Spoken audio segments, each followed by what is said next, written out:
asalaamu calaykum waraxmatullaahi wabarakaatu. kulan wacan oo wanaagsan akhyaarteenna sharafta badan.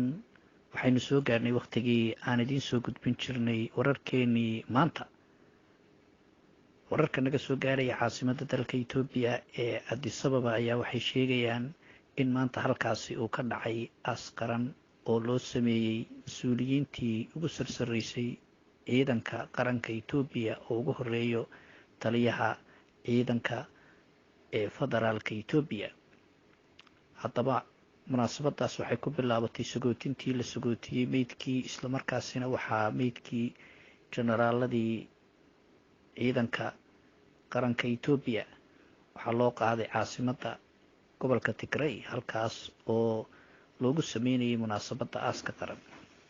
haddaba aaskaas qaran oo isugu yimaadeen mas-uuliyiinta ugu sarsareysa dowladda federaalka etoobiya, ugu horeeya ra-iisul wasaaraha dalka etoobiya abiy axmed, iyo madaxweyneyaasha ee kililada iyo dhammaan mas-uuliyiinta sare ee dalka etoobiya iyo xubnaha baarlamaanka iyo qeybo ka tirsan xisbiga EPRDF ayaa halkaasi waxaa ka dhacday munaasabad aas qaran oo loo sameeyey taliyihii ciidanka qaranka etoobiya iyo saraakiishii kale ee lagu toogtay caasimadda dalka etoobiya ee addis ababa intii uu socday afgembigii dhicisoobay ee ka bilowday gobolka axmaarada.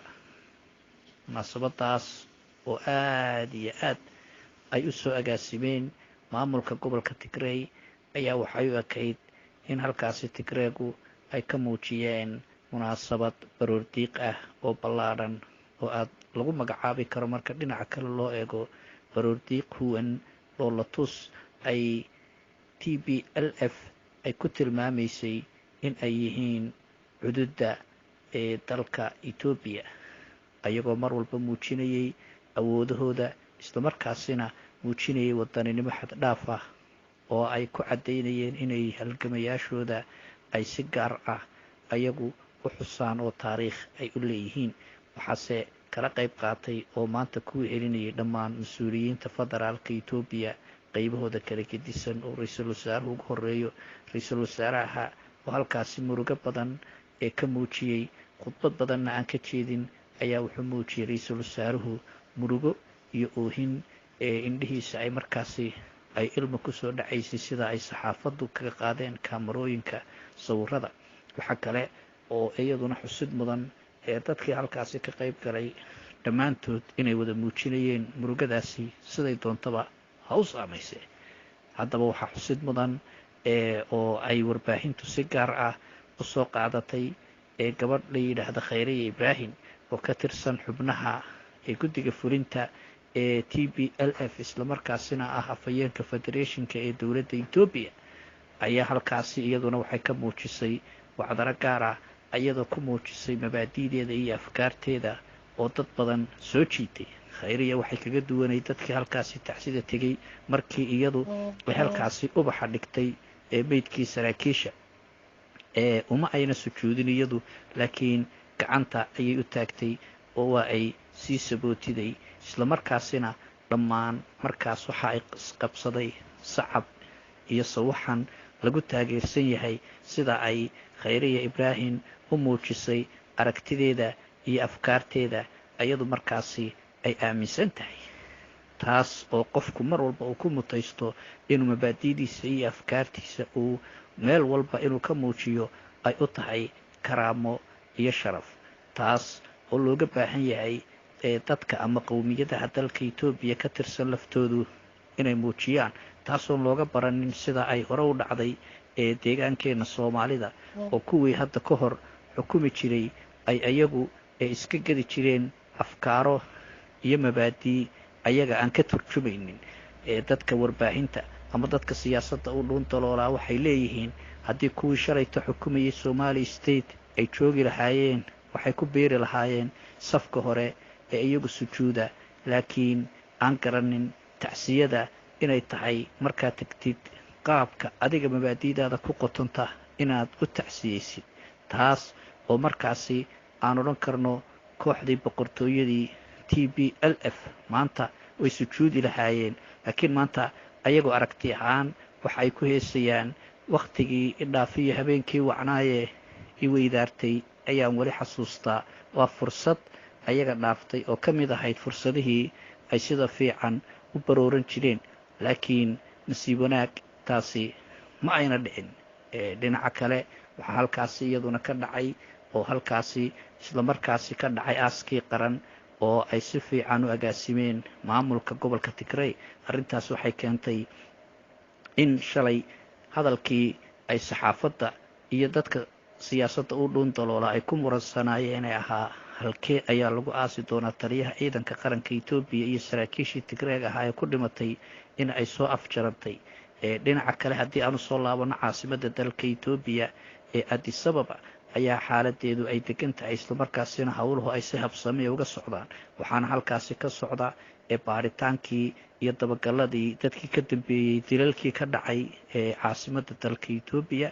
islamarkaasina waxaa arrintaasi loo qabtay dad fara badan oo ka tirsan saraakiisha iyo ururada mucaaradka oo dhammaantood dadkaasi xabsiga loo taxaabay, kuwo kalena lagu raad joogo. waxaa halkaasi caasimadda dalka Itoobiya ka socda baaritaan culus, waxaana ciidamadu ay baaritaan ku hayaan ama ay sii baacsanayaan dadkii lagu tuhunsanaa inay ka dambeeyeen dilalkaas iyo afgembigii dhicisoobay ee ka dhacay gobolka Axmaarada iyo midka kale ee isaguna sida qarsoodiga loogu laayay saraakiishii ugu sarreysay ciidamada federaalka ee dalka Itoobiya. ilaa iyo haddana waxaa socda xidhxidhkaas oo aad iyo aad si baahsan uga socda caasimadda dalka Itoobiya, oo had lasoo xidhayo dadkii lagu tuhunsanaa inay ka dambeeyeen falalkaas. inta aynaan caasimadda dalka Itoobiya Addis Ababa ka bixin, halkaas caawa waxaa halkaasi isaguna kadib markii xafladaasi ay soo dhammaatay aaska qarana ka hadlay oo ummadda la hadlay, islamarkaasina warbaahinta ay sii daysay ra-iisul wasaaraha dalka Itoobiya Abiy Ahmed oo ka hadlayay arrimihii iyo afgembigii ka dhacay dalka Itoobiya ayaa wuxuu sheegay dulqaadkii, naxariistii iyo soo dhoweyntii ay sameeyeen in ay u dhashay inay ku waayaan saraakiishii ama halyeeyadii qarankooda ee garabkooda ahaa. ra-iisul wasaaruhu wuxuu ka shallaayay furfurnaantaasi iyo naxariistaa badan iyo soo dhoweyntii uu sameeyey kooxihii markaasi uu soo dhoweeyey, laakiin ayagu ugu abaalguday in ay ku ekeeyaan afgembi milatari iyo dilal. wuxuuna ra-iisul wasaaruhu sheegay mar dambe inayna taasi dhici doonin oo naxariistaasi iyo soo dhoweyntaa faraha badan ee xaddaafkii ku waayeen saraakiishoodii qaaliga ahaa ayna mar kale dib u soo laaban doonin. ra-iisul wasaaraha dalka Itoobiya haddana isagoo sidaas yidhi hoosta ka xariiqay in ay hirgelin doonaan nidaamka dimuqraadiga ee dalka Itoobiya. wuxuuse sheegay taas inayna macnaheedu ahayn gorgorta laga gelayo midnimada, karaamada, sharafta iyo calanka dalka Itoobiya iyo dastuurka federaalka. taas ayaanu difaaci doonaa buu yidhi, waxaananu u taaganahay inaan helno qaran midaysan oo dalka Itoobiya oo ku dhaqma federaalka, islamarkaasina calanka Itoobiya uu ka dhexeeyo. taas ayaa saldhig noo buu yidhi ra-iisul wasaaraha dalka Itoobiya. sidoo kale ra-iisul wasaaruhu wuxuu u goodiyey kooxaha kusoo dhuumanaya buu yidhi xorriyadda iyo dimuquraadiyadda ayagana in gacan bir ah lagu qaban doono, maadaama ay jiraan buu yidhi qaar fidmo wadayaal ah oo isbedel diid ah, kuwaas oo hadda kadib aan loo dulqaadan doonin, islamarkaasina gacan bira lagu qaban doono ayuu yidhi ra-iisul wasaaraha dalka Itoobiya.